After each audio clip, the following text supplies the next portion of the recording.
How to log in into the FedEx employee self-service portal. Hey everybody, if you'd like to access the employee service portal of FedEx, you can basically follow up the steps. So you can head over and access the network using their website. So look out for FedEx network login in your screen and you will be finding the official link for FedEx. Tap on it and head over to the link. Go ahead and access the login page.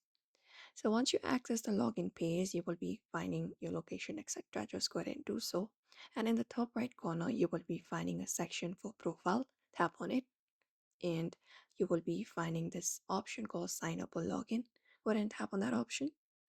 And then once you tap on that option, you just need to go ahead and input your FedEx ID and password in the designated fields.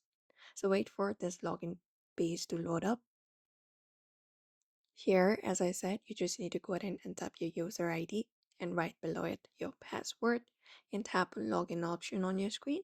And once logged in, you can navigate through the specific sections within the portal, such as benefits enrollment, pay information, or other self-service options. And that's it. If you've forgotten your password, we have the section for forgot your user ID and password. Click on the link and you can reset it using a code sent via text, phone, or email. So therefore, if you'd like to log in into FedEx employee portal, you can follow up these steps. So I hope this video was helpful. Give it a thumbs up and subscribe for more tips and tutorials.